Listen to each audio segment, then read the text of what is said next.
Hey, there were a lot of roads last night. Some damn fine roads that Romney drove over. And get to that debate last night, ladies and gentlemen. Romney drove a bunch of smart roads, well-prepared roads, experienced roads. Roads built on hard facts, but Obama's road had too many bumps. Unemployment over 8%. And by the way, did you like the way Romney just took it right to him? Obama tried to get away with acting like he hadn't been in office for 4 years, and Romney didn't let him get away with it. 8% unemployment for 44 months ever since you took office. You've driven up the national debt $5.5 trillion. You've done this. You've caused economic slowdown. It was great. Absolutely fabulous. By the way, I want to call your attention to something. There is the RNC's put together about a minute-and-a-half ad called Smirk, and it doesn't do me any good. You have to see this. I can play the audio for you, but it's just Romney scoring point after point after point. But it's a split screen. Romney looking right at Obama, making point after point after point. On the right screen is Obama looking down and dejected and inattentive. And we've linked to it at YouTube at rushlimbaugh.com. I just told Coco to put it up there. So if you want to take a quick trip to rushlimbaugh.com and click on the YouTube link, it's a great summary of last night. Great way. If people didn't see it and you want to try to tell them what happened, show them this minute, 37-second ad that the RNC put together. Here's Obama at a campaign rally. This illustrates many of the points I was making in the first hour about the libs not knowing what happened to them last night. They do not understand conservatism. They reject it. They don't take it seriously. It's a home for kooks and extremists and oddballs, and very, very small number of people really are conservative, and they're all, hicks and that kind of stuff. And Obama, as such, doesn't really know how to deal with conservatism when he hits it. They end up believing the caricatures of us that they manufacture. You know what they think of me. You've seen it for 25 years. Racist, sexist, bigot, homophobe, lie, purposely misstate facts, all these things. They really think that. They never listened to this program. Up until my national radio show started, nobody ever thought I hated anybody. And after a week on the radio, guess what? I was a hater. And it's just because I was a conservative. That's the cliche. So they've done the same with Romney. They've created this caricature, and they've put this caricature in ads, and Romney's a felon, and Romney's a guy who lets a guy's wife die, and Romney's a guy that screws the country and has all of his money in the Cayman Islands, and he said to a bunch of donors he doesn't care about half the country. As far as he's concerned, they can die and just wilt away. And so they believe this. See, that's the thing that people don't understand. They believe these caricatures they create. We understand liberalism. I know it as well as they do. I explain it more honestly than they do before I nuke it each day, numerous times on this program. They can't explain conservatism. They don't take it seriously. They've never studied it. It's not worth their time. So last night, they ran up against, for the most part, 90 minutes of solid conservatism, and they don't know what hit them. So what's Obama do? He goes to a campaign rally today. Says that wasn't the real Romney. It's sort of like they believe the exit polls and not the real votes. 2004, the exit polls say John Kerry is going to be elected. So they're running around at 5 o'clock in the afternoon, all the Democrats thinking Kerry's the president. And Bob Shrum, his campaign guys, are, Mr. President, may I be the first to call you, Mr. President? And Kerry's, getting ready to acceptance speech later that night. Then the real votes start being counted, and it's a blowout, and they can't believe it. And they think there's fraud in the exit, in the real poll. They believe the exit poll. Okay, so they've created this caricature of Romney. He's whatever they think he is. The real Romney shows up last night, and guess what Obama says today? No. That wasn't the real Romney. Here, listen. He doesn't even know that there are such laws that encourage outsourcing. He's never heard of them. Never heard of tax breaks for companies that ship jobs overseas. He said that if it's true, he must need a new accountant. Now, we know for sure it was not the real Mitt Romney because he seems to be doing just fine with his current accountant. So you see, the man on stage last night He does not want to be held accountable for the real Mitt Romney's decisions and what he's been saying for the last year. Is that the best Obama's got after last night? See, outsourcing is another one of these cliches that they come up with that they automatically attack conservative business. Outsource. They ship American jobs in the middle of an administration which is destroying American jobs. There is no president any better than destroying American jobs than Barack Obama. But all he's got is the liberal playbook cliche, which says Republicans equal outsourcing jobs, meaning big business hates workers, big oil hates workers, big pharmaceutical, big tobacco want their customers to die, big business kills customers, big energy kills people.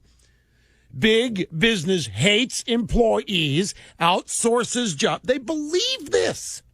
They believe it. So this is the best Obama's got. That's the best retort to what happened last night. Until they live in a different world, and it's an alternate universe that they manufacture. Let's go to the media soundbites. This is fun to listen to them wring their hands and alternately be angry because you see what's happened, folks. For 4 years, the media's covered for this guy. For 4 years, they have protected him. For 4 years, they haven't asked probing questions. For 4 years, they haven't done any investigative journalism. They haven't done any journalism, period. For 4 years. And then he shows up last night, phones it in, as far as they're concerned, and says, you know what?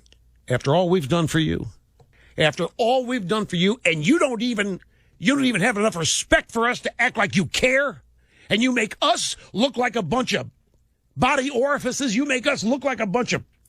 How dare you? We've given you everything we've got. We love you. We've tried to shield you and protect you. And then you don't even care enough to show up? Make us look like a bunch of chumps? That's the media today. That was the media last night. Let's go listen to some of it. The president didn't seem nearly as happy to be there as did Mitt Romney. The president seemed listless. He seemed angry at times, seemed like he didn't want to be there. He looked like he didn't want to be there. He seemed just a little bit detached at times. He didn't want to be there. He seemed to kind of want to get this over with. It seemed to me like he was enduring the debate more than engaging in the debate. Obama seemed nervous, ill at ease, and very much off his game. Obama just seemed a little bit sleepy. The president just didn't seem like he wanted to debate Romney. President Obama didn't want to be there. Yeah, didn't want to be there. Didn't want to be that chump. We've been working our asses off. We've been doing everything. We've been lying. We've been cheating. We've been stealing. We've been eating gumbo that's spoiled. We've been doing everything, and he don't even show up. Tick me off. Here's the 47%. Isn't it a montage? The drive-bys angry. He didn't mention the 47%. Mitt Romney's controversial 47% comments conspicuously absent tonight. I was amazed that the 47% never came up. Never heard him mention anything about the 47%. Never mentioned 47%. The president never invoked the 47% video. Never mentioned 47%, meaning Mitt Romney's critical, awful remarks about Obama supporters. I never heard 47%. He should have done the 47%. There was no mention of the 47%. He didn't bring up the 47%. That's right. After I eat my spoiled gumbo because I haven't had time to eat, you come out and you don't even mention a 47%. Damn. Now, see, this is fascinating to me. I could spend all day analyzing this for you, and I would be 150% right. This 47%, why wasn't it used? I'll tell you again. There are two reasons. A, the campaign knows that is suitable only for ads. You don't dare say this to Romney in a place where he can respond to it because it's a lie.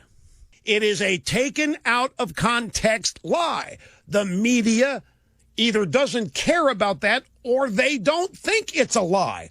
They might really think that Romney doesn't care about 47% of the people. If they had the slightest bit of curiosity, they would have understood that what Romney was telling his donors is, you remember that woman who said, Obama phone? She's never going to vote for me. That's all he was saying. And maybe 47% of people aren't going to vote for me. Who knows? A donor might have said, why aren't you trying to reach out to Democrats? Why aren't you trying to reach out to the Obama voters? And Romney might have said, look, there's 47% of people just aren't going to vote for me no matter what. So in the campaign, I can't worry about that. A perfectly sensible, intelligent way to go about it. Obama phone! Romney, he sucked! Well, why waste a penny trying to get that woman to vote for you? But these people, the media, actually think that Romney doesn't care about 47%. It's the liberals, if you really get down and deep. 23 million people out of work. Does Obama act like he gives a care in the world? The country's going to hell. The economy is being blown up. His policies are doing. Where is all this so-called liberal compassion? They want to try to make people believe Romney doesn't care. So somebody in the campaign knows that 47% is only effective as an unanswered allegation. But you put it out there in debate where Romney can explain it, just as I did, and then say, and by the way, Mr. President, you want to talk about old tapes?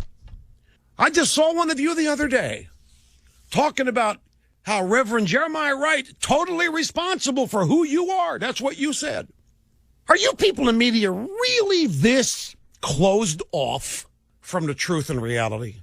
They set this 47% up. They thought they were giving Obama the thing that would wipe Romney out with this debate. You understand, today it was supposed to be over. Today there were going to be swing state polls which showed Obama up 10 or 15 or what. It was going to be over, and at 47%, that was going to be the one that did, and Obama didn't use it. And they're running around pulling their hair out because they set it up and he didn't use it. This is really fun to watch. When you understand what's really going on, as I do, this is really fun to watch because they feel really insulted. I'm telling you, they think they set Obama up to wipe Romney out for good last night, and Obama didn't use it. So they're thinking he doesn't respect him, or he's not. Even worse, maybe they're starting to ask, is he really that smart? I think some of the media, maybe he's not that smart. You don't think that's it? Don't kid yourself. Don't kid yourself. I'm telling you, there are some of them out there in the media, the left-wing think tanks are starting to ask them, maybe this guy just... Remember, again, Obama is not who he really is. Obama is what they have manufactured him to be based on what they have always wanted him to be. Smartest, first black president. This is getting even with all those racist good old boys for 100 years to have Barack Obama be president. And not only is he the first black president, he's the smartest president we've ever had. He's the most brilliant president we've ever had. And he's the best president we've ever had. And take that, you conservatives. And it's all falling apart. And the reason it's falling apart is it was never real. Obama isn't the best president we've ever had. He's not that smart. He is a total creature of media manufacture. He's not real. Except last night, he was. And there was no teleprompter to protect him. There was no prop. There was no speech written by somebody else. There was no guardrail. There was no cadre of media collaborators to shield him and protect him. Not even Michelle could come in out of the audience to save him. He was winging it all alone.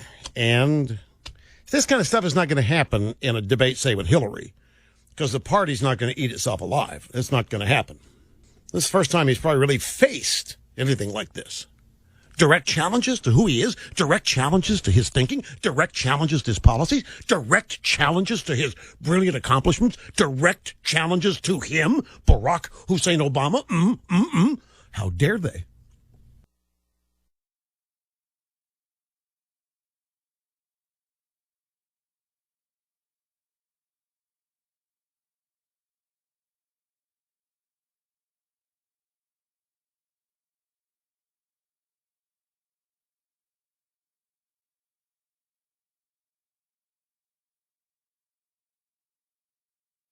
I'm blue in the face.